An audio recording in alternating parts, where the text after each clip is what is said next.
July 9th, 1943, 11:42 p.m. Somewhere over the Mediterranean at 1,200 feet, the night split open. An anti-aircraft shell detonated 30 feet off the left wing of a C-47 transport, and the concussion threw every man inside against his harness hard enough to snap teeth together. Then a second shell. Then a third. Then the entire southern coastline of Sicily began to bloom with tracer fire streams of it arcing upward through the darkness in colors that looked almost beautiful from altitude, and became lethal the instant they reached the aircraft. 23 of those planes would never land.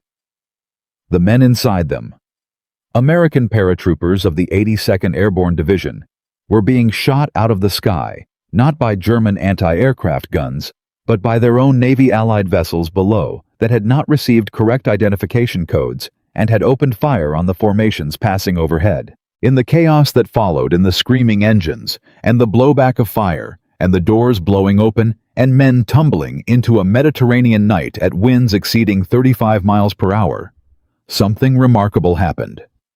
Something that the German military, with all its institutional sophistication and its years of combat experience across 3 continents, would spend the next 18 months trying to understand and never fully succeed in explaining. The paratroopers who survived the drop, scattered across 30 miles of Sicilian terrain in groups of 2 and 3 and 6, having landed miles from their intended objectives, having lost their officers and their equipment bundles, and in many cases their weapons beyond the sidearms strapped to their bodies, did not wait. They did not seek their units. They did not sit in olive groves and hope for rescue. They found each other in the dark. They improvised. And then, as if by some shared reflex no one had consciously installed in them, they attacked. Within 8 hours of the most disastrously scattered airborne drop in American military history, to that point, German radio intercepts were reporting American paratroopers operating simultaneously across an area so vast that enemy intelligence estimated the number of men dropped at 10 times the actual figure. 1,200 men had scattered into the Sicilian darkness and somehow created the impression of 12,000. That story, the story of how it happened and what it built and what it cost and what name it earned across the records of the German Wehrmacht, is one that American popular history has never quite told in full. Most Americans know the 101st Airborne from Band of Brothers. The image of paratroopers in the popular imagination is Normandy, the Bocage of France Easy Company, the crossroads at Bastogne. What happened before all of that in North Africa and Sicily, and the rubble of Salerno, and the frozen perimeter of Anzio, the campaigns that built the institutional character of American airborne warfare from nothing? Those 14 months remain for most people a story told in smaller voices. The Germans kept the score more honestly. Their after-action reports, their unit war diaries, their intercepted letters, their captured documents all tell the same story in different words. And the name those documents gave these men, the name that traveled up through German Army Group C until it reached General Heinrich von Vietinghoff himself, was one that the German military reserved for soldiers who seemed to operate by entirely different rules than the ones everyone had agreed to follow. Die Teufel mit den Schlabberhosen, the devils in baggy pants. To understand what they were describing, you have to go back to the beginning. Back to Fort Bragg, North Carolina in the autumn of 1942, and a decision the United States Army made that would change the character of American ground warfare permanently. On August 15, 1942, the 82nd Infantry Division, a conventional square division that had fought with distinction in the Meuse-Argonne in 1918 and had spent the intervening years as a reserve formation, was redesignated the 82nd Airborne Division under Major General Matthew Ridgway. It was the first American division to receive that designation. The concept it was built around was less than 3 years old in American military doctrine. The Germans had pioneered mass airborne operations, the spectacular drops on Rotterdam and Eben Emael in May 1940, the capture of Crete in May 1941. The American Army had watched studied borrowed doctrine, and then begun the urgent business of building its own airborne capability from scratch in the middle of a war it was already fighting. The men who would fill the ranks of the 82nd Airborne were not assigned by lottery. Every single one of them volunteered. The physical requirements were severe by any standard of the era. The psychological screening was demanding. And the training that began at Fort Bragg in October 1942 was by any reasonable measure designed to eliminate most people before it built anything worth having. Men ran miles in full combat gear before breakfast, not as punishment, but as baseline expectation. They made jump after jump after jump in good weather and in winds bad enough that one training exercise conducted at 30 miles per hour put nearly 30% of the 504th Parachute Infantry Regiment in the hospital with broken bones, sprains, and bruises in a single afternoon. They trained at night until exiting an aircraft door at 1,000 feet in total darkness felt, if not natural, then at least survivable as a reflex, rather than a conscious act of will. The washout rate was significant. Those who remained were almost by definition a self-selected population of men who found difficulty motivating rather than discouraging. This is not a small thing. It is in fact the entire thing, because the men the training was building were not being built for a conventional infantry role, where orders flowed downward through a hierarchy and soldiers execute. They were being built for something the American Army Airborne Command had identified as the central tactical reality of parachute warfare. You will land alone. You may never find your unit. You have to be capable of fighting regardless. Every paratrooper trained as a complete soldier, navigation, demolitions, medical first aid, communications, anti-armor tactics, close quarters combat with blade and bare hands. The philosophy was brutal and simple. A specialist is useless when he lands in an olive grove at 3 in the morning with no unit, no officer, and no one to give him orders that match his specialty. A complete soldier is dangerous anywhere always. While this training was grinding its way through the men at Fort Bragg, the war in North Africa was delivering a lesson of a different kind to the American Army as a whole.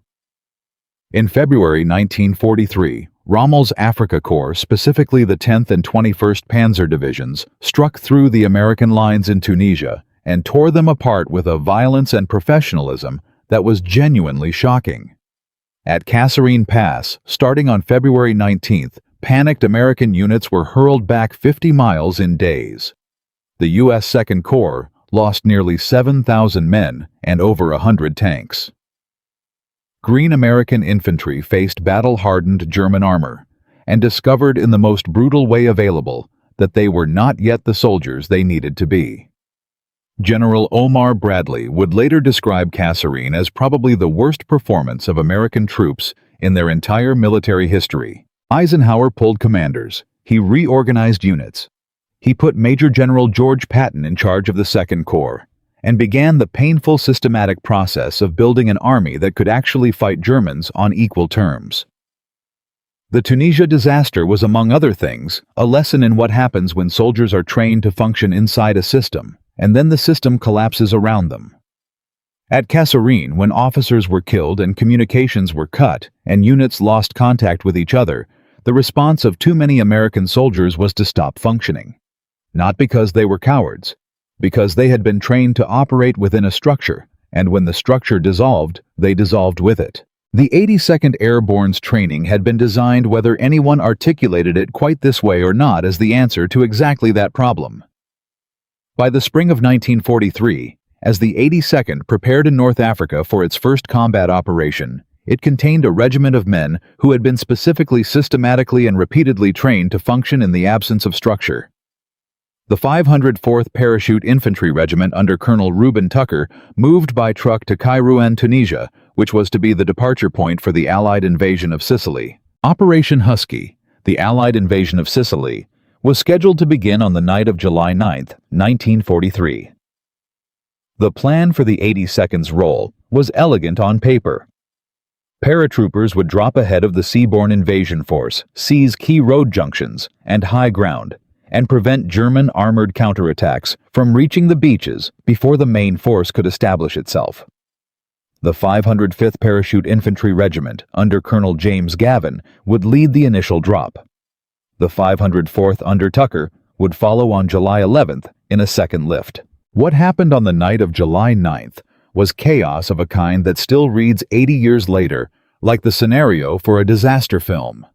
The C-47 formations crossing the Sicilian coastline flew into winds that had reached 35 miles per hour conditions severe enough to scatter tight formation, flying into something approaching individual aircraft, navigating independently.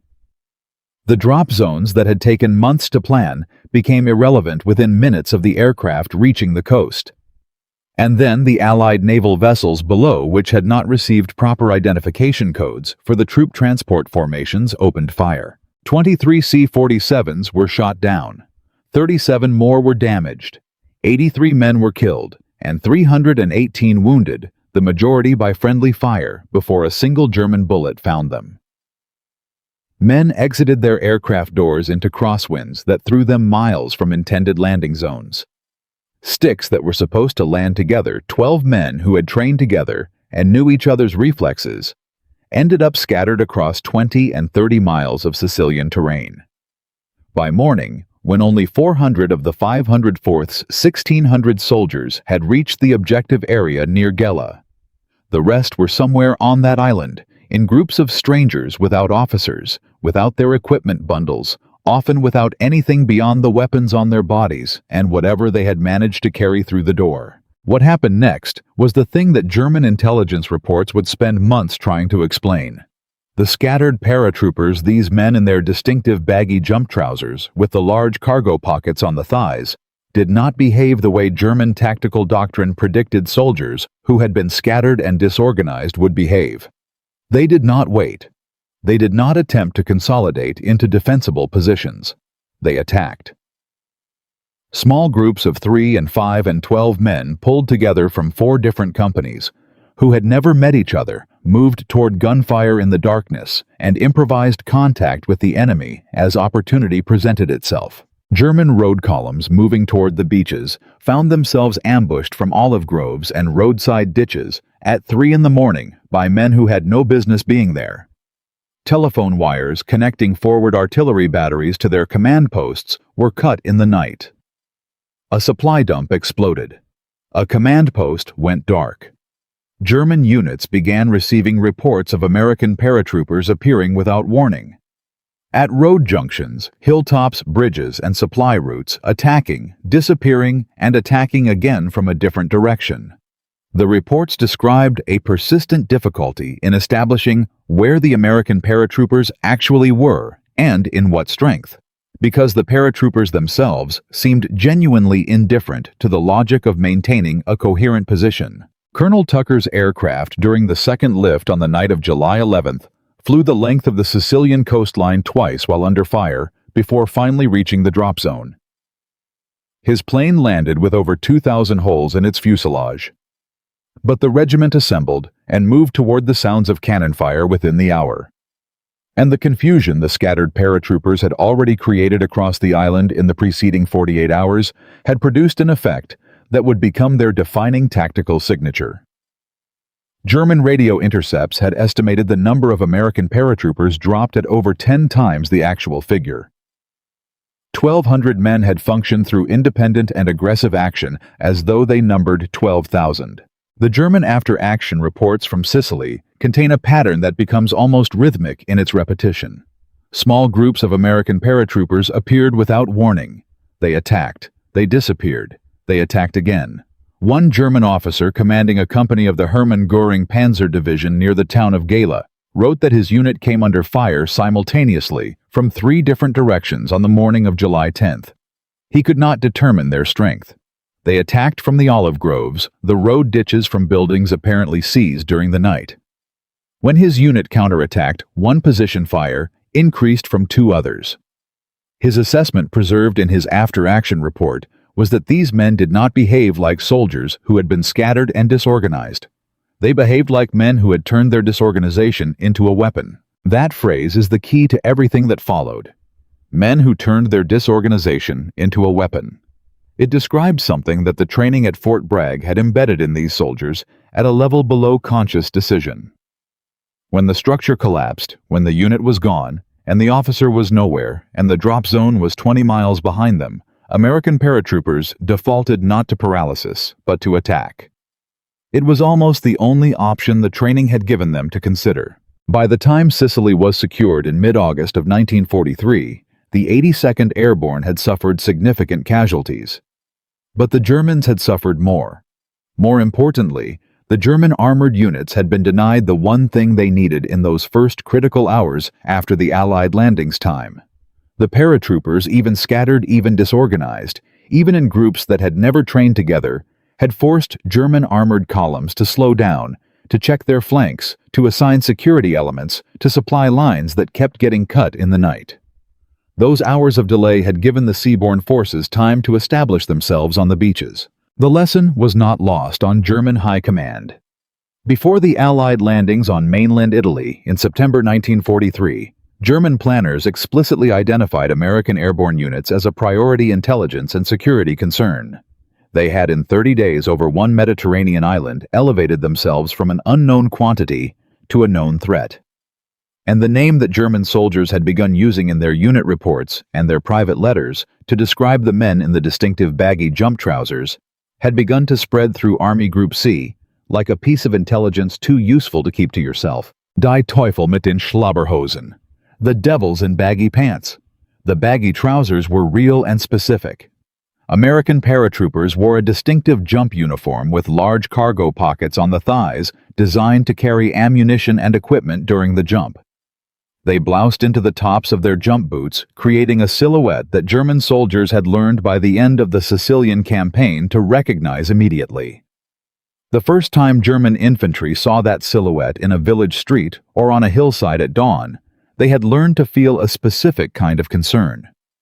Not panic. These were professional soldiers. But a heightened alertness that bordered on apprehension, an awareness that the tactical calculation of whatever was about to happen had just become considerably less predictable. But Sicily was only the beginning. 3 weeks after the Sicilian campaign ended, the same men who had jumped into that chaos would be loaded onto aircraft again without being told their destination, handed parachutes on the runway, and told mid-flight that the 5th Army beachhead at Salerno was on the verge of collapse, that the Germans were pushing toward the water, that more than 1,000 paratroopers were needed tonight to jump into a perimeter surrounded by German armor and hold the line until dawn. What happened at Salerno on the night of September 13, 1943, is where the name Die Teufel mit den Schlabberhosen stopped being informal unit slang and started functioning as something else entirely. Something closer to a tactical assessment. Something that reached the desk of German divisional commanders and made them pause before committing their armor. Something that would follow the 82nd Airborne through the mud of the Italian winter, through the desperate fighting at Anzio, and across the English Channel to the Norman coast, growing louder and more specific with every action that added to the record. The full weight of what these men built in those 14 months, what it cost them, and what it cost the Wehrmacht to fight them. That story begins on a beach in September 1943, with a sky full of descending parachutes, and a German general who received the news and said 4 words that his own division history preserved for the historical record, Jetzt kommen die Teufel, now come the devils. That single sentence from the German divisional record captures something essential about the trajectory these men were on. But to understand the full weight of it, you have to understand what Salerno actually was, what was at stake on that beach in those September hours, and why the arrival of 1,000 men in baggy pants from the sky made a German general who had been fighting since Poland stop his advance and reconsider. The Allied landings at Salerno on September 9, 1943, Operation Avalanche, were very nearly a catastrophe from the first hour. The German 16th Panzer Division struck with speed and coordination that drove several Allied units back toward the water. By September 12th, Clark was facing a situation that military historians have since described in carefully understated language as critical. In plain terms, the men on those beaches were being pushed toward the sea, and the possibility that the entire invasion would have to be abandoned was no longer theoretical. What Eisenhower and Clark decided to do next was the kind of order that, in a training scenario, would have been considered suicidal. They would drop the 82nd Airborne directly onto the Salerno beachhead, not behind enemy lines. Onto the beachhead itself, inside the Allied perimeter, into a space surrounded by friendly and enemy forces who could not reliably distinguish a descending paratrooper from anything else in the night sky. A combat jump into a combat zone with minimal preparation time under fire on the night of September 13th. The men of the 504th had been on standby at airfields in Sicily when the alert came. They were issued parachutes loaded onto aircraft and told their destination mid-flight. More than 1,000 of them exited over a drop zone, marked by barrels of gasoline-soaked sand, burning in the shape of a T, assembled with speed that the unit history describes as almost miraculous, and moved toward the sound of cannon fire within the hour. The effect on the defenders was immediate. Soldiers who had been holding foxholes since September 9th looked up and saw parachutes opening by the hundreds in the moonlight. The reinforcement stabilized the most threatened sector, but it did something beyond the tactical arithmetic of adding bodies to a defensive line. It announced to the German command that the calculation of the battle had changed. General Lieutenant Rudolf Schirmer, commanding the 16th Panzer Division, received word of the airborne reinforcement before dawn on the 14th. His reported response was a single short sentence: "Jetzt kommen die Teufel, now come the devils." Schirmer had been preparing a coordinated assault he believed would push through to the beach by nightfall on the 14th. Instead, he spent that day consolidating and reassessing. That single day of hesitation allowed Allied air and naval bombardment to attrite German armor enough to make another major assault prohibitively expensive. The Battle of Salerno was decided in the Allies' favor, and the 82nd Airborne, specifically the 504th Parachute Infantry Regiment, had just completed the most dramatic demonstration of airborne reinforcement in the history of the war. To that point, planned in the air, executed under fire, effective within an hour of the last man landing. From an unknown experimental unit in August of 1942, to a force whose arrival caused a German panzer general to pause his attack and utter 4 words that history preserved. That evolution had taken 14 months across 2 continents, and it was far from over. The hardest fighting still lay ahead in the freezing mud of the Anzio beachhead, where what these men had built in Sicily and Salerno would be tested in ways that no training and no previous campaign had fully prepared anyone for. By January of 1944, that reputation had been built in 2 major campaigns across 5 months of continuous combat. But what happened at Anzio in the winter of that year was something different. Something that moved the name Die Teufel mit den Schlabberhosen from a phrase that German soldiers used about the 82nd into a phrase the German army used against itself as a warning, as a tactical threat assessment, as the kind of entry a Wehrmacht officer wrote in his diary and underlined twice because he needed anyone to understand that the darkness in the sector opposite the 504th was no longer neutral ground. It belonged to the enemy. Operation Shingle. The Allied amphibious landing at Anzio on January 22, 1944, was by any fair accounting one of the most catastrophically mishandled strategic opportunities of the entire Italian campaign. The concept was bold. Winston Churchill had championed it. Mark Clark had planned it, and the execution of the landing itself was, in the narrow technical sense, nearly flawless. The 504th Parachute Infantry Regiment, originally slated for an airborne drop onto the beachhead, arrived instead by ship. By the end of January 22nd, 36,000 Allied soldiers and 3,200 vehicles were ashore. The port of Anzio was captured, and the road north toward Rome lay essentially undefended. Field Marshal Kesselring, commanding German forces in Italy, later wrote that the Allied landing could have been catastrophic.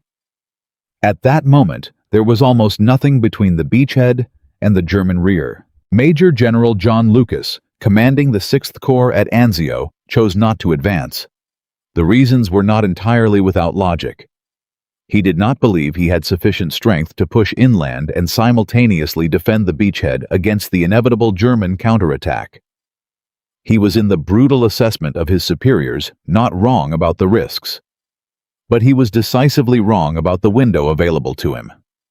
In the 48 hours during which Lucas consolidated and reinforced rather than advanced, Kesselring moved with the speed that had characterized German command throughout the war, pulling units from France from Yugoslavia, from the units defending the Gustav Line to the south, and building a defensive ring around the Anzio beachhead so rapidly that within a week, the Allies went from holding open ground with a clear path to Rome to sitting inside an enclosed perimeter with German artillery observers in the Alban Hills, looking down at every position from above. By the time the 504th was assigned its sector along the Mussolini Canal on the right flank of the beachhead, the campaign that had been conceived as a bold outflanking movement had become something else entirely. It had become, in the words of the men who fought there, a new version of the First World War. Barbed wire, minefields, alternate positions dug into waterlogged soil that soaked through clothing and never fully dried.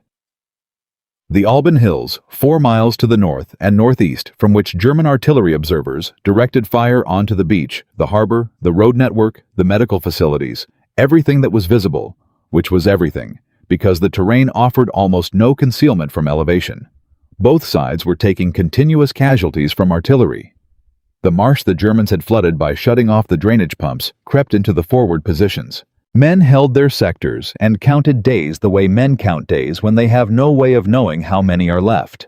Colonel Reuben Tucker, commanding the 504th in this environment, made a decision that separated his regiment from every other unit in the beachhead, and that in the historical record is the reason the Germans wrote what they wrote about the men in baggy pants. Tucker refused to allow his regiment to be defined by the static defensive nature of the campaign around it. He understood something that the broader strategic situation at Anzio obscured, which was that a unit's psychological condition is not primarily a product of the ground it holds. It is a product of what it does with the night. The 504th began an aggressive program of combat patrols that set it apart from every other formation in the beachhead during those 8 weeks. These were not reconnaissance patrols sent to gather information and return without contact. Tucker sent men out every night with the explicit purpose of engaging German positions, taking prisoners, cutting communications, destroying equipment, and above all, making the Germans feel that the ground between the lines was contested space rather than the safe buffer it should have been. Patrols crossed the Mussolini Canal in darkness, penetrated beyond the forward German positions, found the places where a single wire cut or a single grenade through a window would cause the most disproportionate disruption, and then moved before the Germans could coordinate a response. They attacked. They disappeared. They attacked again. The effect on the Germans in the sector opposite the 504th accumulated over days and then weeks into something that the German unit war diaries document with a consistency that becomes almost clinical. The 65th Infantry Division, which held the German line across from the 504th during much of the Anzio campaign, submitted after-action reports that track a progressive degradation in the ability of its soldiers to perform the basic functions of a defensive line, because sleep deprivation and the psychological weight of nightly contact had reached levels that commanders could no longer manage through normal discipline. One entry documented a sector where the German listening post at a ravine had been hit twice in 4 nights, where 2 men had been taken prisoner and 1 killed, and where the survivors had begun reporting contact even when no patrol was present, because the expectation of contact had become indistinguishable from the experience of it. The German NCOs tried to rotate men through the forward positions more rapidly to prevent the worst of the psychological deterioration. It helped at the margins. It did not solve the underlying problem, which was that the 504th owned the dark and the Germans knew it. The diary that eventually gave the 504th its permanent nickname was found on a Wehrmacht officer killed at Anzio during this period. The full entry, as it has been preserved in the historical record, reads, "American parachutists, devils in baggy pants, are less than 100 meters from my outpost line. I can't sleep at night. They pop up from nowhere, and we never know when or how they will strike next. That entry was not the observation of a man who had been in the field for a week and was still adjusting to combat conditions.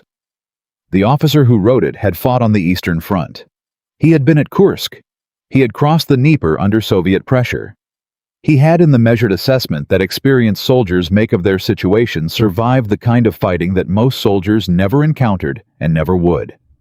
And the thing that had taken his sleep was not the weight of the Anzio campaign generally. It was the specific behavior of one American regiment, operating on one sector of the front, going out every night, and doing what they had been trained to do. Tucker's aggressive patrolling strategy was not a spontaneous expression of personal aggression, although Tucker was, by all accounts, personally aggressive in a way that sometimes concerned the generals above him.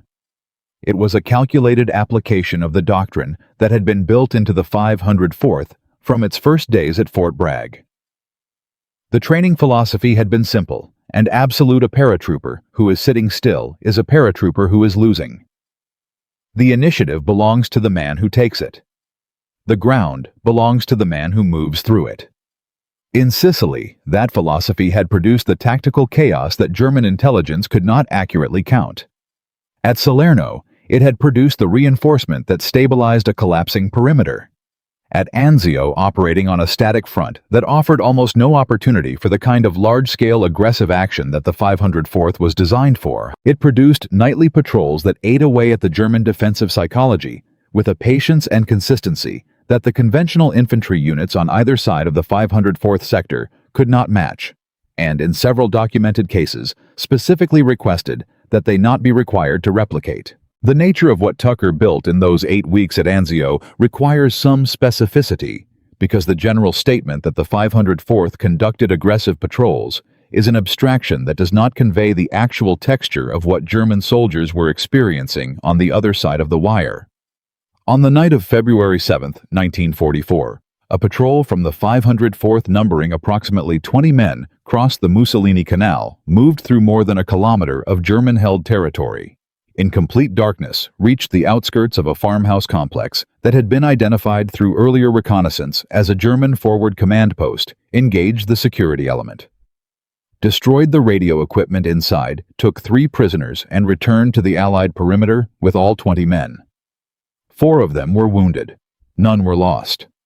The German after-action report on that patrol, filed by the 65th Infantry Division, concluded with a recommendation that the security depth on all positions adjacent to the American airborne sector be increased to a minimum of 300 meters, because the existing arrangements had proven in the report's careful language insufficient. 300 meters.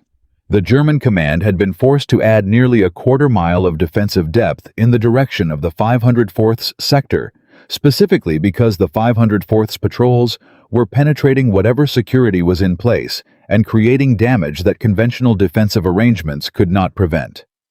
That recommendation, filed in February of 1944, is one of the clearest documentations available of what the name Die Teufel emight den Schlabberhosen actually described in operational terms.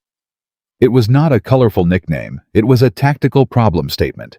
The accumulation of that kind of operational pressure night after night across the 8 weeks the 504th spent at Anzio produced consequences that extended beyond the German units directly opposite their sector. German intelligence officers tracking the 504th's activities during this period began incorporating the regiment's location into broader assessments of threat distribution across the beachhead. When the 504th moved, that movement was reported as significant intelligence. When a sector went quiet, the intelligence assessment noted the absence of 504th activity, specifically because the baseline for that sector had been established as continuous aggressive contact. The German command had arrived at a situation in which one American regiment, through 63 days of sustained nightly operations in a frozen beachhead perimeter, had embedded itself into the German tactical brain as a standing threat that required specific and ongoing management, rather than the routine defensive attention directed at other Allied units. The cost was real, and it was not small. Just under 600 of the 504th's casualties during the Italian campaign were suffered at Anzio. Roughly 25% of the regiment's strength lost in 8 weeks. 2 of 3 battalion commanders became casualties. The men who fought there and survived carried what they had seen and done through the rest of their lives with the particular reticence that characterizes men who have processed extreme experience into a form they can live with. They did not generally speak about the patrols in terms that would have satisfied anyone looking for drama. They described moving in the dark, making contact, doing what needed to be done, and coming back. They described the mud that never dried, and the shell fire that never stopped, and the cold that the Italian winter produced in the low ground near the canal. They did not, as a general rule, describe what it felt like to go out past the German wire in the dark, knowing that the man next to you was the only reliable reference point, and that everything beyond him was German-held and hostile. But the German record described it for them in the diaries and the after-action reports and the intelligence assessments that accumulated across those 8 weeks, and built the portrait of a unit that the Wehrmacht had not encountered in quite this form before. Not a unit that was brave in the way that the language of military commendation uses that word, meaning willing to advance into known fire. Something closer to what the German officer in the diary was trying to describe when he underlined his final sentence twice. Something that came out of the dark at 100 meters and was gone before the response could be organized, and then came back the following night from a different direction, and the night after that from a third, until the darkness itself became not a safe interval between firefights, but an active threat environment that soldiers in the 65th Infantry Division could not rest inside. The 504th left Anzio on April 10, 1944, after 63 days on the line. The near-continuous fighting in Italy from the Volturno River crossing in October of 1943 through the Anzio campaign had cost the regiment just over 1,100 casualties. The 82nd Airborne Division was already in England preparing for Normandy. The 504th arrived there on April 22, 2 months before D-Day, and it was at that point that the regiment learned it would not be jumping into Normandy. The casualties at Anzio had been too severe. The regiment was in no condition for another major combat operation within 6 weeks. That decision, which frustrated Tucker and the men who had spent a year building their regiment into what it had become, meant that the 504th sat in England on the night of June 5, 1944, while the rest of the 82nd jumped into Normandy. But the name they had earned in the mud of the Mussolini Canal sector did not stay in Italy with the German unit reports that documented it.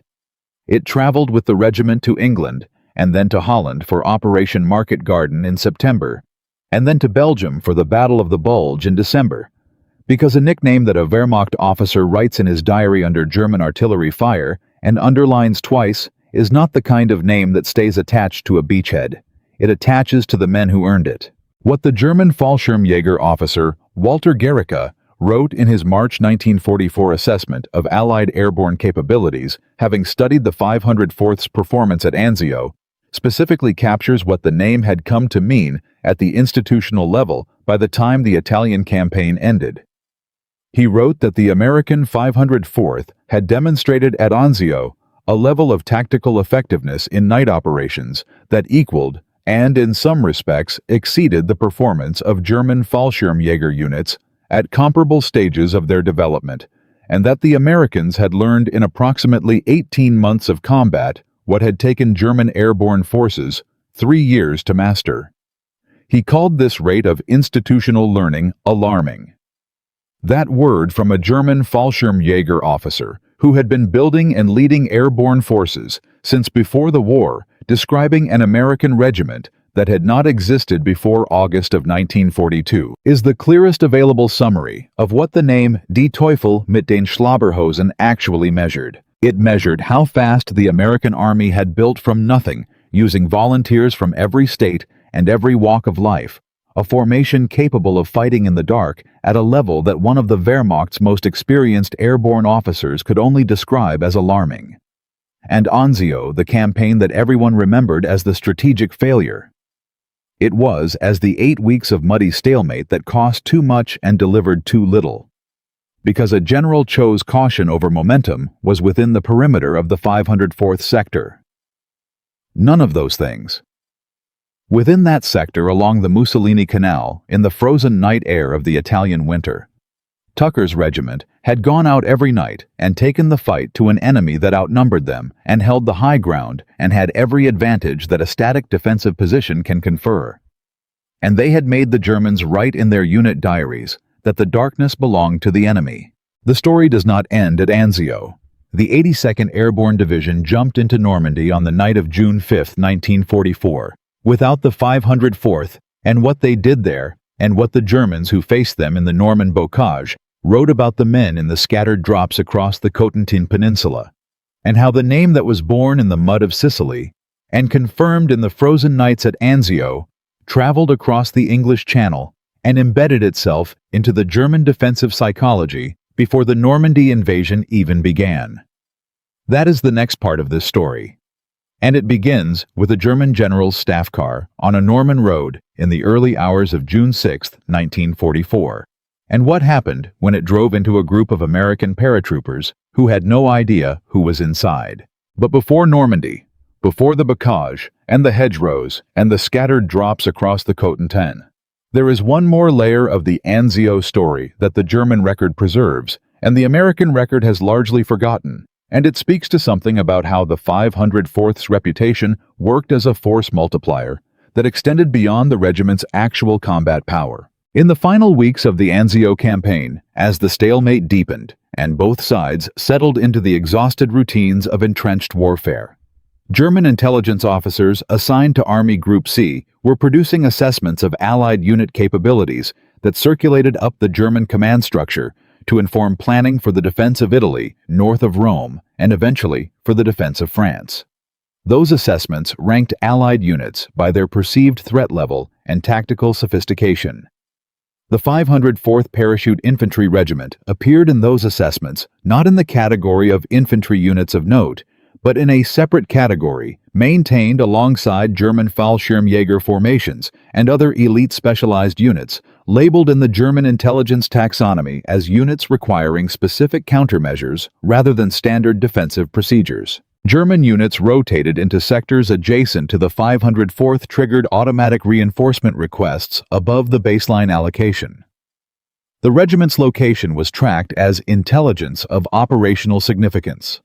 When the 504th withdrew from Anzio in April 1944, German intelligence flagged its probable next destination as a planning consideration.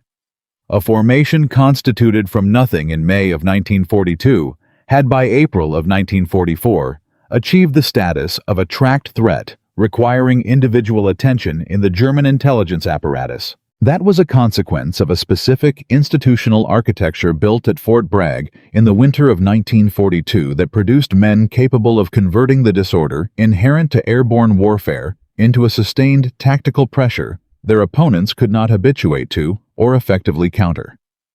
The German defensive response to the 504th at Anzio, the additional security depth, the tracked intelligence assessments, the reinforcement requests, all of it represented a diversion of German resources from other sectors of the beachhead perimeter. Resources that were not available to reinforce the German positions that came under assault during Operation Fischfang in February. Resources that were not available to plug the gaps that Allied artillery tore in the German lines during the critical days of the counterattack. The 504th did not win the Battle of Anzio. Nobody won the Battle of Anzio in the sense that anyone intended when Operation Shingle was conceived. But the regiment, through 63 days of sustained aggressive action in conditions that reduced most of the forces around it to a defensive crouch, made the German defense of the right flank of the Anzio perimeter more expensive and less coherent than it would otherwise have been. And the name that came out of that winter, scratched into a Wehrmacht officer's diary at 100 meters from an American outpost line, carried something that the official history of the Italian campaign never quite captured. The understanding that there are kinds of combat effectiveness that cannot be measured in ground, taken, or objectives seized that exist in the space between the lines in the dark, in the accumulated cost of making the enemy unable to rest. The men of the 504th who came off the line at Anzio on April 10, 1944, were not the same men who had trained at Fort Bragg in the autumn of 1942. Not because what the training had built in them had been taken by the fighting, but because what the fighting had done was confirm and deepen what the training had started. They had been made dangerous at Fort Bragg. They had learned to be effective in Sicily and Salerno. At Anzio, in the mud and the cold and the endless nightly movement through German-held darkness, they had learned what it meant to be feared. They carried that knowledge across the English Channel on the Cape Town Castle, which arrived at Liverpool on April 22, 1944, to the sound of the 82nd Airborne Band playing "We're All American and Proud to Be." They carried it through the weeks of recovery and retraining in England. And when Operation Market Garden launched in September of 1944, and the 504th jumped into the Netherlands, the German commanders who received intelligence about which Allied airborne units had landed and where found the 504th's location, flagged for specific attention in a way that other Allied regiments were not. The name preceded them. The darkness preceded them.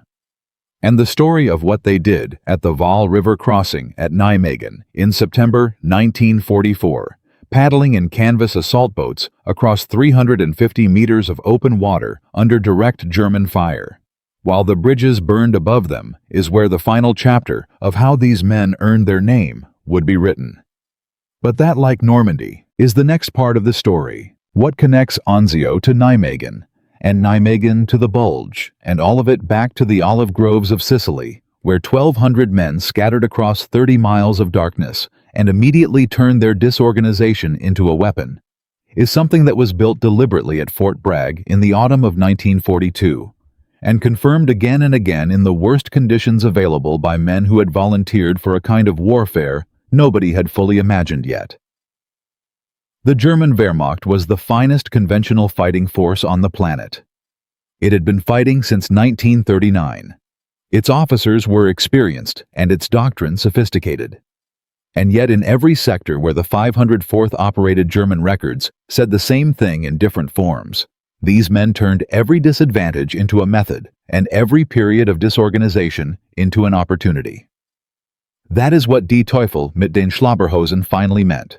Not the baggy pants, though those were real. It meant men who came from Pennsylvania and Texas and South Boston and every other place America was in, 1942 and 1943, who had come through training designed to break them, carrying a reflex that converted crisis into action and darkness into home ground. The men the enemy needed a new category for. The men who disturbed the sleep of a Wehrmacht officer who had survived Kursk.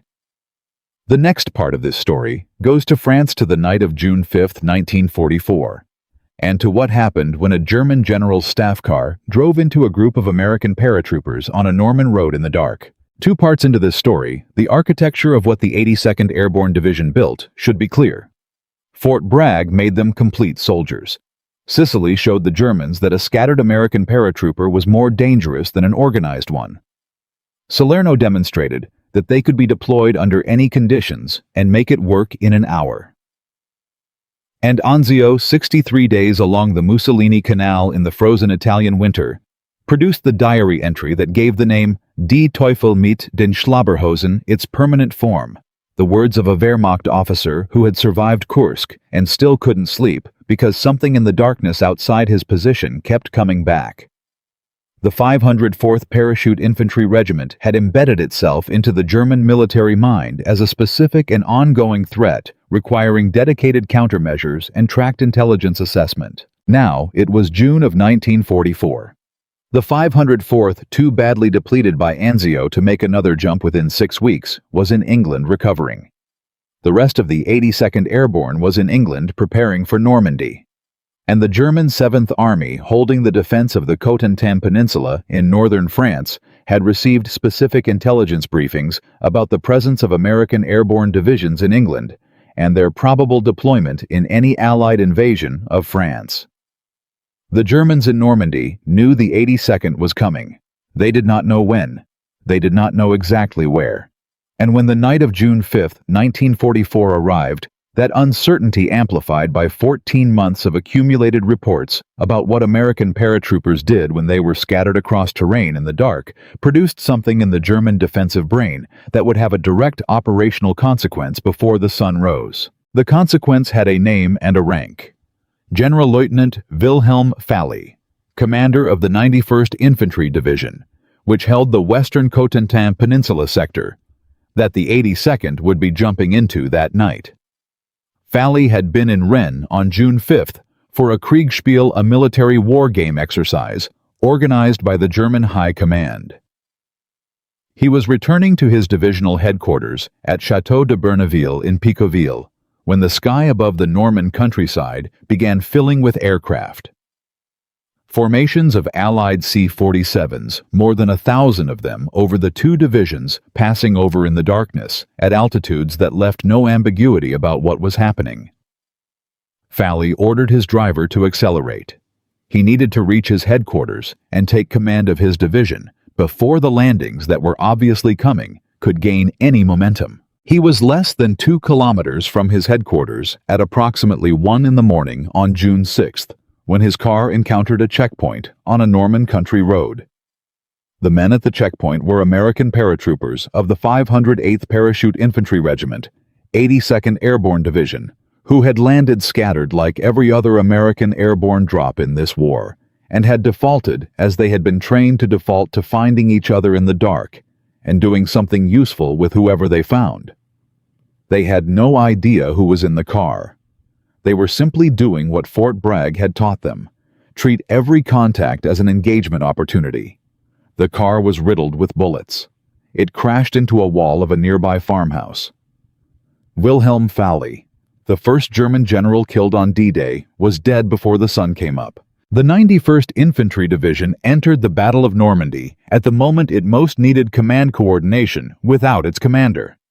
It would not receive a replacement until June 10th. In those 4 days, as the 82nd Airborne scattered paratroopers across the Cotentin Peninsula repeated the same patterns they had developed in Sicily and refined through Salerno and confirmed at Anzio. The 91st Division's response was exactly what you would predict from a formation suddenly deprived of its commanding general in the first hours of its most important engagement. Disorganized, reactive rather than proactive, unable to concentrate its response because the picture of where the Americans actually were and in what strength remained incoherent, which it always was when the 82nd was involved, because the 82nd's characteristic disorganization produced the same effect. It had always produced the Germans could not determine whether apparent chaos was tactical or actual.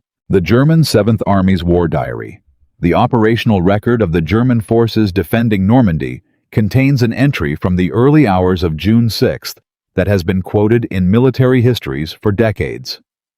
American airborne troops confirmed in multiple sectors strength unknown nature of operations suggests deliberate deception regarding landing zones. Units appear to be attacking simultaneously in sectors inconsistent with a coherent operational plan, assessing whether apparent confusion is tactical or actual.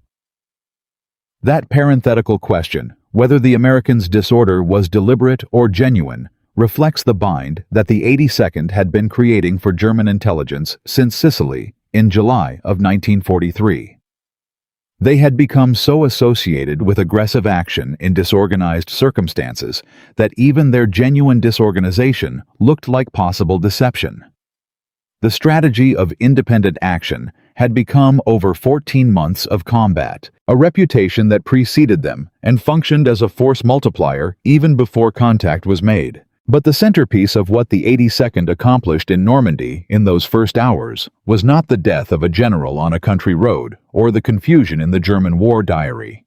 It was what happened at Sainte-Mère-Église, and what happened there in the first hours of June 6, 1944, is worth telling at the pace it deserves because it captures the full maturation of everything that had been built and tested and confirmed across 14 months of Mediterranean combat. Sainte-Mère-Église sat on the National Road 13, the main artery linking the Normandy coast to Cherbourg.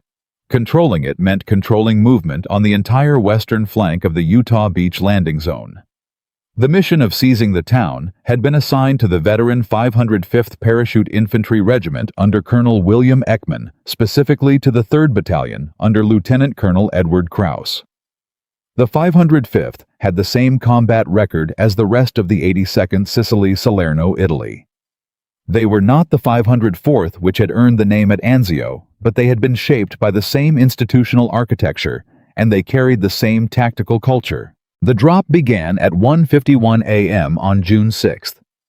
Drop Zone O northwest of Sainte-Mère-Église was marked by pathfinders who had gotten their beacons in place, and the 505th achieved the most accurate drop of any American airborne regiment on D-Day.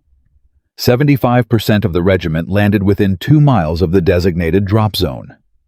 After Sicily, after Salerno, after every scattered drop that had forced these men to find each other in the dark without officers, a clean drop with men landing near their rally points and assembling under the commanders they were supposed to assemble under felt almost uncanny. The 3rd Battalion collected. It moved south toward Sainte-Mère-Église. In the darkness, with a French civilian guiding them through lanes they had never walked, they approached a town that had been in German hands for 4 years. A fire had broken out earlier that night in a house near the town square, and some paratroopers from other sticks who had drifted over the town itself had come down into the lit square and been killed or captured. But the 3rd Battalion's approach was different. They came in from the north in the dark from outside the perimeter of the fire's light, and the German garrison did not know they were there until the 3rd Battalion was already at the edge of the town. The fighting for Sainte-Mère-Église on the morning of June 6th was fast and violent and one-sided in a way that would have been unrecognizable as being conducted by the same American army that had broken at Kasserine 16 months before.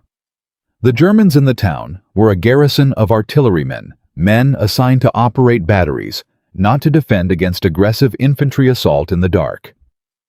The 3rd Battalion moved through the town in the hours before dawn, clearing positions, taking the streets block by block, working with the speed and aggression that came from doing this kind of fighting in the dark many times before in many different places. At 4:30 a.m. on June 6, 1944, Lieutenant Colonel Krauss raised the American flag over the town hall of Sainte-Mère-Église. It was the same flag the 505th had raised over the city of Naples in October of 1943. By 6 a.m. Krauss reported the town under full American control. Sainte-Mère-Église was the first French town liberated by Allied forces on D-Day. A road junction on the National Road 13 was in American hands before the amphibious forces had finished landing on the beaches. The Germans counterattacked. Of course they did. The 1058th Grenadier Regiment, part of Fally's leaderless 91st Division, came down from the north with tank support in the morning of June 6th. Lieutenant Turner Turnbull, with 42 paratroopers of the 505th at the hamlet of Neuville-au-Plain, north of Sainte-Mère-Église, held a column of 200 German soldiers for hours, buying time for the town to be consolidated and for the reinforcements coming up from Utah Beach to begin arriving. Turnbull was killed in the fighting. His position was overwhelmed, but the time he bought was real, and the town held. From the south, a second German counterattack, also supported by armor, drove toward Sainte-Mère-Église along the road from Carentan.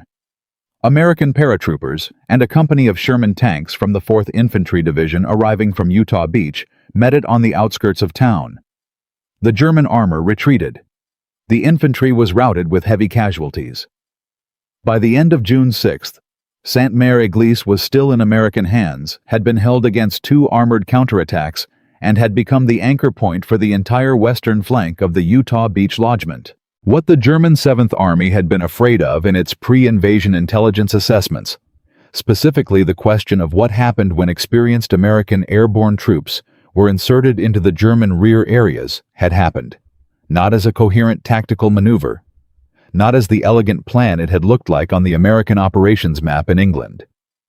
As the same organized chaos that had been the 82nd signature since Sicily, scattered men finding each other and defaulting to aggression, but this time more practiced, more confident, operating with the reflexes of men who had done this before and knew in their bodies what the training had only installed theoretically 2 years earlier. They were faster. They were more decisive. They held ground. They had no tactical right to hold, and made the German response to the most important military operation of the European war slower and more expensive than it needed to be, in the hours when speed was everything. The scale of what the 82nd accomplished in Normandy across the 33 days the division spent in combat before being pulled back to England can be stated in numbers, but the numbers alone do not capture the mechanism. 13,000 paratroopers of the 82nd and 101st Airborne jumped into Normandy on the night of June 5th. The airborne assault killed the first German general to die on D-Day before the sun rose. It disrupted the 91st Infantry Division's command structure at the moment it most needed coordination. It seized the first French town to be liberated. It severed German communications links between the Cotentin coast and Cherbourg at Sainte-Mère-Église. It created sufficient confusion in the German 7th Army's picture of the situation that the armored counterattack, which might have been able to drive through to Utah Beach in the first hours, never materialized in the organized, coherent form that could have been decisive. The German 7th Army history acknowledges this plainly. The American airborne operations on D-Day, even with their characteristic scatter and their characteristic disorganization, denied the German defenders the ability to form a coherent picture of the threat in the critical first hours. That inability to understand where the threat was and in what strength, the same problem that had plagued German commanders in Sicily and at Anzio, produced the same operational consequence it had always produced. Hesitation at the moment when decisiveness was everything. The 82nd Airborne Division suffered 1,142 killed in action, 2,373 wounded, and 840 missing over the course of the war, with a substantial portion of those casualties absorbed in the Normandy campaign and what followed. Those numbers speak to the price. The German record speaks to the return.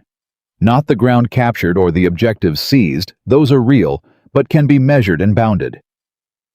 The return that is harder to measure but that the German documents consistently attempt to describe is the operational disquiet that the 82nd's presence created in German planning, the extra security depth requested in Anzio, the intelligence tracking of the regiment's location at every subsequent deployment, the 7th Army's war diary, questioning whether American confusion was real or deliberate, and Falley driving through the Norman darkness at 1 a.m, trying to reach his headquarters before the men in baggy pants found it. That disquiet was a weapon. It was built at Fort Bragg, refined in Sicily, confirmed at Salerno, deepened at Anzio, and deployed with full maturity in Normandy. It was the weapon that the name Die Teufel mit den Schlabberhosen was trying to describe in the only language available to men who had encountered something they did not have a better framework for. Men who moved like hunters. Men who turned disorganization into a method. Men who made the darkness belong to them wherever they operated. But the Normandy story has one more dimension that the chronological account doesn't fully surface. And it belongs in this telling because it speaks directly to what the German military had been trying to understand about American paratroopers since that first night over Sicily 13 months earlier. The 82nd's Normandy operation was measured by the standards of the planning that preceded it, a tactical disappointment in several sectors. The 507th and 508th Parachute Infantry Regiments, the two units that had replaced the 504th for Overlord, had drops that scattered them badly. The 507th was spread across miles of flooded Cotentin marsh. Men drowned in water that the Germans had trapped by closing irrigation controls weeks before the invasion, knowing that flooding the low ground would kill men descending in the dark, who couldn't see the water rising toward them. The 508th's drop was inaccurate enough that only 33 of its 132 sticks landed within a kilometer of their intended zone. Half the regiment was too scattered to accomplish its assigned missions. And yet, and this is the mechanism, this is the thing that the German war diary was reaching for when it asked whether American disorder was real or deliberate. Those scattered men did what the 82nd had always done. Lieutenant Malcolm Brannan of the 508th assigned to missions he could no longer reach with the men he could no longer find. Found other men in the dark and did something else. Something useful. He found a country road. He found a car that refused to stop. He found, without knowing it, the commanding general of the division the 82nd was jumping into. And he and the men around him, none of whom had been assigned to kill generals, did what the training had made them do by default. They treated every contact as an engagement opportunity. That is the formula stated as simply as it can be. That is what the Germans spent 14 months trying to understand and never fully managed to counter. Not because the Americans were doing something incomprehensibly complex, because they were doing something very simple, which was this. They had been trained to act in the absence of information, in the absence of orders, in the absence of their assigned objectives and their unit cohesion, and everything else that conventional infantry doctrine treated as prerequisites for effective combat action. They had been trained to act anyway, with whoever was next to them, against whatever was in front of them. Moving, always moving, because a still paratrooper was a dead paratrooper, and a moving one was at minimum a problem the Germans had to address. The German response to this across the Cotentin Peninsula on June 6th and the days following was what the German response had always been. Competent, professional, often fierce, but reactive. Always reactive. Because you cannot be proactive against an enemy whose position and strength and intention you cannot determine. And you cannot determine those things about the 82nd Airborne, because the 82nd Airborne itself did not know those things. The chaos was genuine. The aggression was genuine. The combination of the two produced something that looked from the German side of the wire like a deliberate and sophisticated plan. The 91st Infantry Division, fighting without Fally from the first hour of the invasion, lost Sainte-Mère-Église on June 6th and never got it back. It was pushed west and then north across the Cotentin over the following weeks, losing cohesion with each successive day, until by mid-July it had been effectively destroyed as a coherent fighting formation.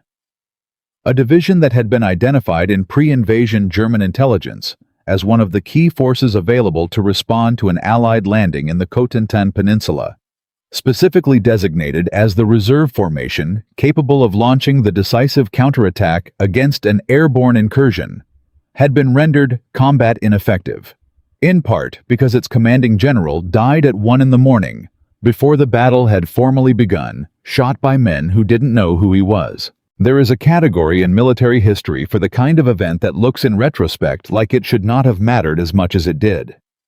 Fally's death falls into that category. One general on one Norman road at 1 a.m. His replacement was not formally appointed until June 7th and did not actually take command until June 10th. 4 days without a commanding general in 4 days that happened to be the 4 most critical days of the entire Norman campaign for the German defense. The 91st Division's response in those 4 days was fragmented, sequential, rather than coordinated, and never achieved the concentrated force that might have driven a wedge through the American airborne perimeter before the Utah Beach forces could consolidate.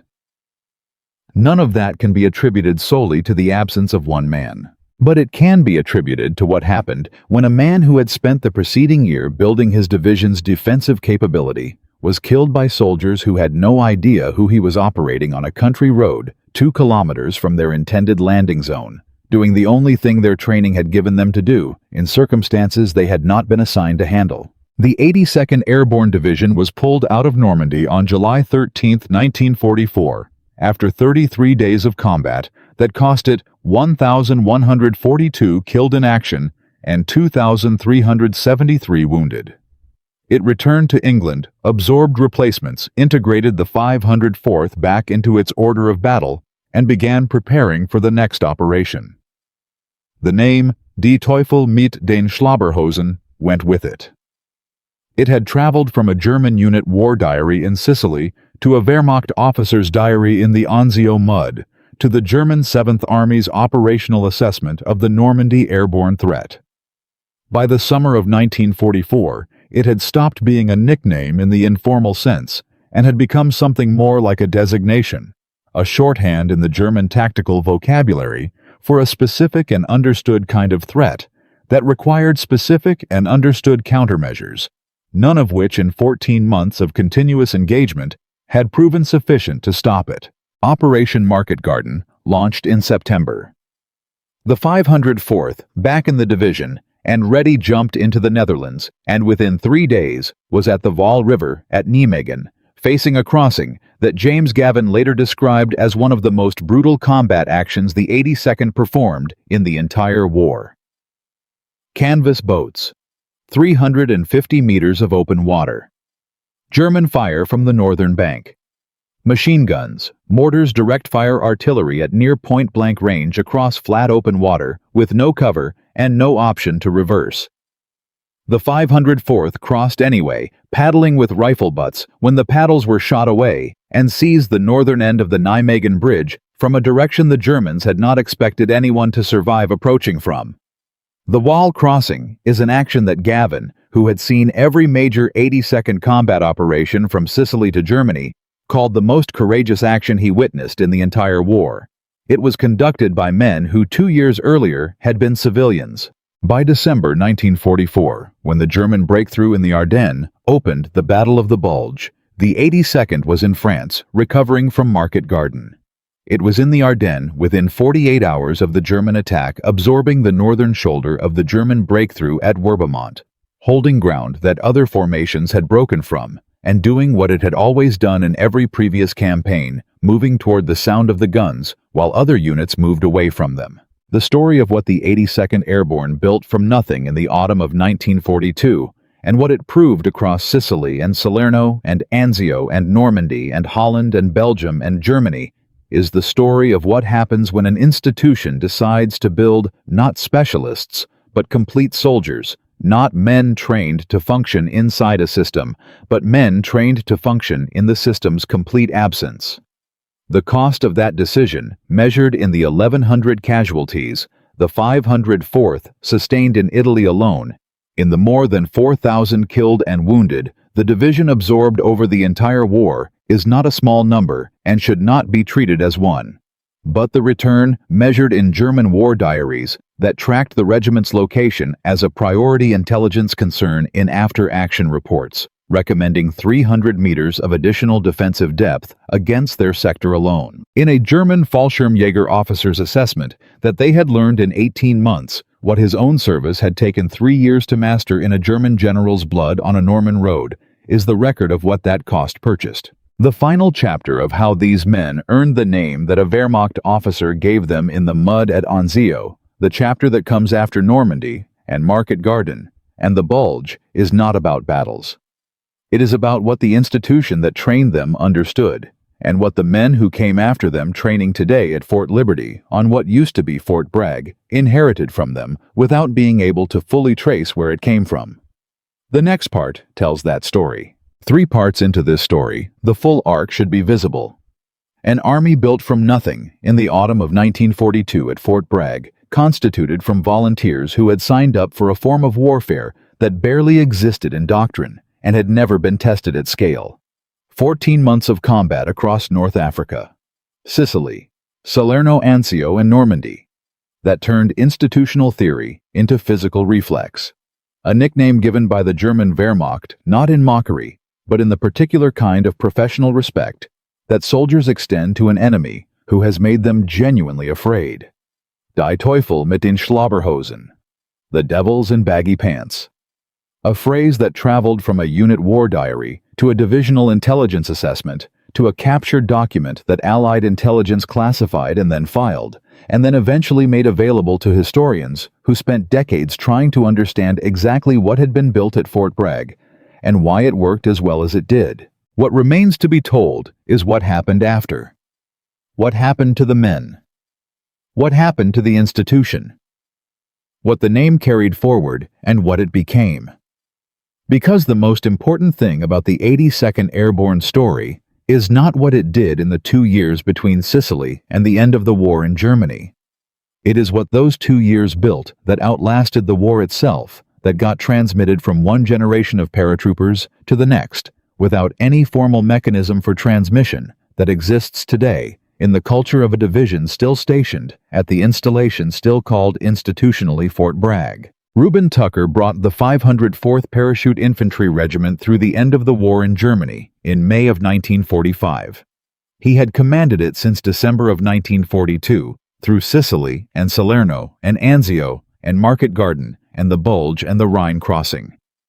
He had received 2 Distinguished Service Crosses, the second highest American military decoration, one of them awarded personally by President Franklin Roosevelt.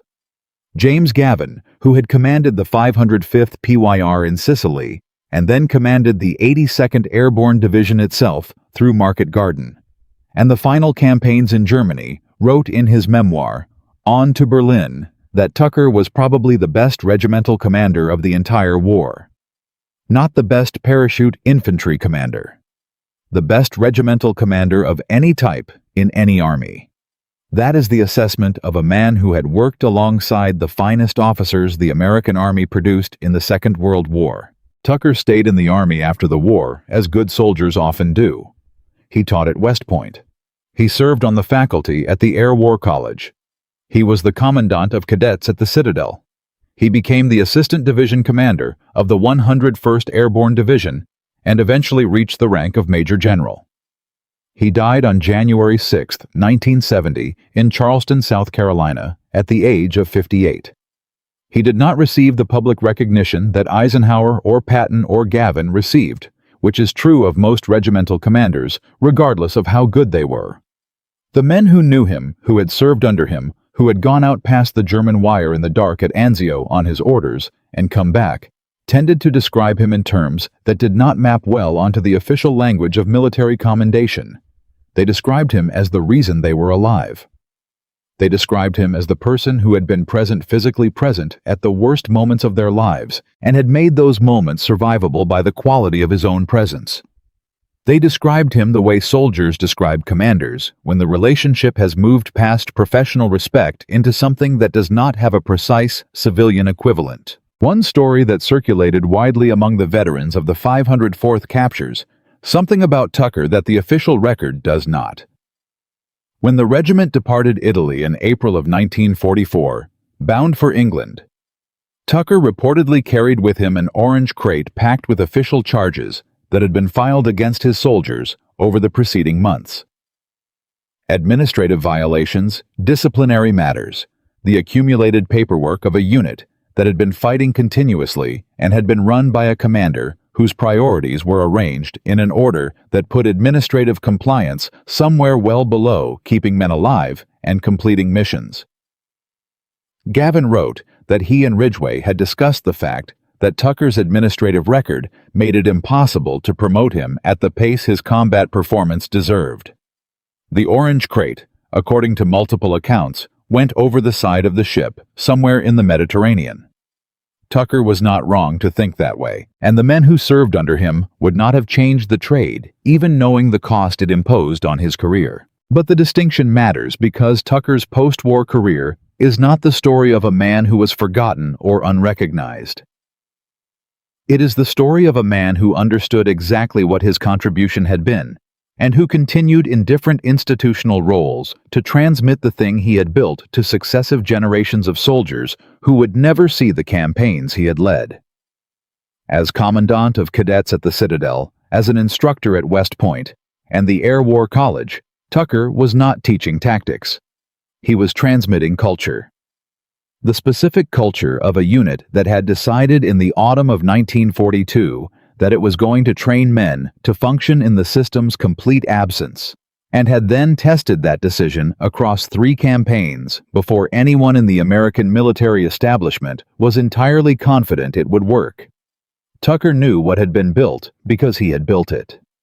The question that occupied the institutions he served in after the war was how to keep it built, how to pass something that was essentially a reflex from one generation to the next, without allowing it to dilute into something that sounded like the original, but no longer functioned the same way. The 82nd Airborne Division itself answered that question by staying in the business of being dangerous.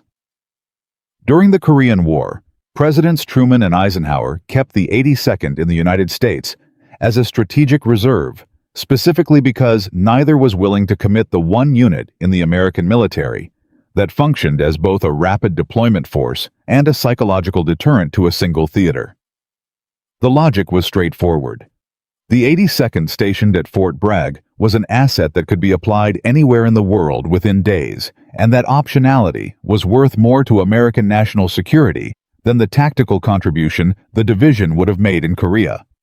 It was in the clearest possible military terms, a recognition of what the division's reputation was worth as an independent strategic instrument. In January of 1968, when the Tet Offensive swept across South Vietnam and the military situation deteriorated with a speed that none of the American planning had anticipated, the 3rd Brigade of the 82nd Airborne Division was alerted and on its way to Chu Lai within 24 hours of receiving orders. The same doctrine, the same culture of readiness, the same institutional insistence that every soldier in the formation had to be capable of functioning independently in the absence of orders, because in the kind of situation that produced the kind of deployment the 82nd was being sent to handle the situation would always outpace the orders. The brigade spent 22 months in Vietnam, fighting in the Hue Phu Bai area, and the Mekong Delta, and the Iron Triangle, and along the Cambodian border. What it brought to those fights was the same thing the 504th had brought to Anzio, the understanding that the space between the lines belonged to whoever moved through it, with more intent. In December of 1989, the 82nd Airborne conducted its first combat jump since Normandy, 45 years earlier, into Torrijos International Airport in Panama during Operation Just Cause. In August of 1990, when Saddam Hussein's forces invaded Kuwait, the 82nd was the first American combat unit deployed to Saudi Arabia, arriving within days of the decision to respond and establishing the fact of American presence before any other formation was in place. The mission requirement was exactly what the training since 1942 had prepared the division for. You may be the only thing standing between the enemy and an objective you have been given no time to prepare for. Act anyway. Create the fact of resistance before you have the resources to make the resistance decisive. Make the enemy uncertain about what they are facing until you have made that uncertainty real. That operational concept, which is not simply about paratroopers or about the tactical mechanics of a jump, is what Fort Bragg built in the autumn of 1942, and what the Mediterranean campaigns confirmed worked. It is a doctrine of independent initiative applied at every level of a formation, from the battalion to the squad to the individual soldier landing alone in an olive grove at 3 a.m. with one other man from his stick and nothing but the training to tell him what to do. The doctrine has never had a formal name. The 82nd does not brief it as a concept in command presentations. It exists in culture, in the institutional expectation that every paratrooper is capable of making the decision that needs to be made in the circumstances that exist, not the circumstances that were planned for. That is what the German Fallschirmjäger officer Walter Gericke was describing in March of 1944 when he wrote that the American 504th had learned in 18 months what his own service had taken 3 years to master. He was not describing a tactical technique. He was describing a cultural achievement, the construction of an institutional reflex in men who had been civilians 24 months earlier.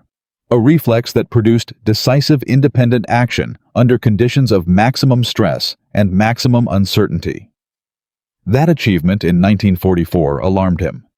What he could not have written, because he was writing in March of 1944, and the war had years yet to run, was that the American Army was going to carry that reflex forward into every subsequent conflict, and that the 82nd Airborne would still be at Fort Bragg 80 years later, still training men to the same essential standard, still insisting that the darkness between the lines belongs to whoever moves through it with intent. The name Die Teufel mit den Schlabberhosen stayed with the 504th. The regiment carries it today formally as its official nickname. It appears on the unit insignia. It is the first thing any new soldier assigned to the 504th learns about the history of what he has joined. What the training tries to transmit, and what the institutional culture of the regiment still tries to carry forward from the men who earned it in the winter mud at Anzio, is not the name itself. Names are easy to carry. What is hard to transmit is the specific understanding that produced the name. The understanding that the men who went out every night past the German wire at the Mussolini Canal had arrived at through months of doing something genuinely dangerous in genuinely difficult conditions and coming back and doing it again.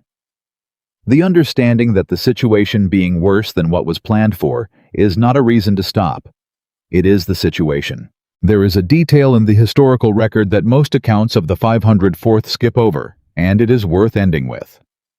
When the German diary was found in the rubble at Anzio, the one with the entry about the devils in baggy pants being less than 100 meters from the outpost line, the Allied intelligence officers who processed it noted that the entry had been written by a man who had survived the Eastern Front.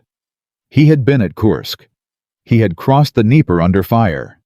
He had, in other words, seen everything the most sustained and brutal ground war of the 20th century had produced and had kept his nerve through all of it. The thing that finally found him was a regiment of American soldiers, none of whom had been in the army before 1942. None of whom had been born into military families as a matter of institutional tradition, the way the German military had been producing its professional officer class for generations. They had come from Pennsylvania and Texas and South Boston. They had been welders and farmers and students. They had volunteered for a form of warfare that no one was entirely sure would work, and they had been trained for 8 months by an institution that understood what it was building. And then they had been dropped into Sicily in July of 1943, with the worst airborne drop in American military history to that point, and they had defaulted to attack. What the training built in 8 months, what the fighting confirmed across 14 months, what the culture transmitted across 80 years.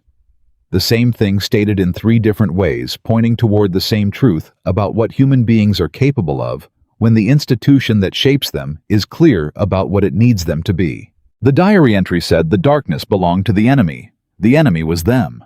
The men in the baggy pants who moved through the dark and came back and moved through it again. Who made one German officer write down that he could not sleep. And who made the entire Wehrmacht intelligence apparatus track their location as a priority concern. And who made James Gavin say that Reuben Tucker was probably the best regimental commander of the war, and who made a Fallschirmjäger officer write that what they had accomplished was alarming, and who made a German general drive faster on a Norman road at 1 a.m. and not fast enough. They were not legends when they started. They were 22-year-olds from American towns who had signed up for something that no one had fully figured out yet, and had spent 8 months being turned into something the enemy needed a new word for. That is what Fort Bragg built. That is what the 82nd still carries.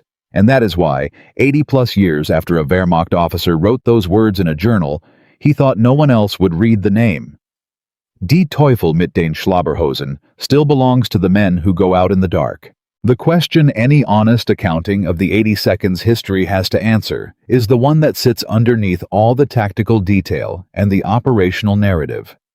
Why does this story matter beyond the specific facts of what happened in Sicily and Salerno and Anzio and Normandy between 1943 and 1944?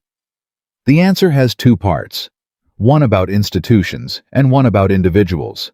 The institutional answer is this. The 82nd Airborne succeeded not because it discovered a new weapon or developed a revolutionary technology or fielded equipment the Germans couldn't counter. It succeeded because it made a single institutional decision in 1942 and then executed that decision with absolute consistency. The decision was to train every soldier as a complete soldier rather than a specialist to build independence and initiative into the culture at the individual level, and to accept the administrative cost of that in exchange for men who were effective in exactly the conditions under which administrative control is impossible. By 1944, the German Wehrmacht's intelligence apparatus was tracking the location of individual American regiments as a priority concern because of it. By 1990, it was the reason the 82nd was the first American combat formation to arrive in Saudi Arabia, before anyone else had worked out the strategic response to Kuwait. The individual answer is simpler. The men who went out past the German wire at the Mussolini Canal every night in January and February of 1944 were ordinary people made extraordinary by a specific institutional process applied consistently over time. They were not born to it. They volunteered past a physical standard and were shaped by a training program that understood what it was building. The 18-year-old from South Boston who went through Fort Bragg in the winter of 1942 and the 20-year-old who went out past the wire at Anzio 2 years later were the same person, shaped by the same institution, carrying something the training had installed below the level of conscious decision. That is what institutions can do when they are clear about what they are building. That is what the 82nd built, and what the German military kept trying to describe in language that never quite captured it. The devils in baggy pants are not a product of mythology. They are a product of a specific decision made in the autumn of 1942 about what kind of men would be most useful in the most adverse possible conditions, followed by 24 months of consistent execution against the hardest available test. The test was the Wehrmacht. The Wehrmacht gave them a name. The name is still on the unit insignia of the 504th Parachute Infantry Regiment, and the decision that produced the men who earned it is still the operating principle of the division that carries it. That is the story. From Fort Bragg to Sicily, to Salerno, to Anzio, to Normandy, to Holland, to Belgium, to Germany, and then forward through every conflict the United States has fought since, the same institutional DNA, the same insistence on independent initiative, the same expectation that the man on the ground will find the way forward in the absence of everything the plan depended on. From an unknown quantity in August of 1942 to the assessment of the finest professional military in the world that these men had learned in 18 months what their own service had taken 3 years to master. From 2,000 holes in a C-47 fuselage over the Sicilian coast to the first French flag raised over a liberated Norman town. From an orange crate of administrative charges thrown into the Mediterranean to probably the best regimental commander of the war. From a Wehrmacht officer who had survived Kursk unable to sleep at 100 meters from an American outpost line. That is what the name means. That is what the darkness cost them to own. And that is why when you encounter the phrase Die Teufel mit den Schlabberhosen in a German military document from the winter of 1944, you are not reading a colorful anecdote or a piece of wartime mythology. You are reading the professional assessment of an institution that understood military effectiveness better than almost anyone on earth at that moment, delivered in the only language available for what they had found in the olive groves, and the mud, and the canal-side darkness, something that moved like hunters and struck from nowhere, and made the Germans for the first time in a long time genuinely uncertain about who owned the night.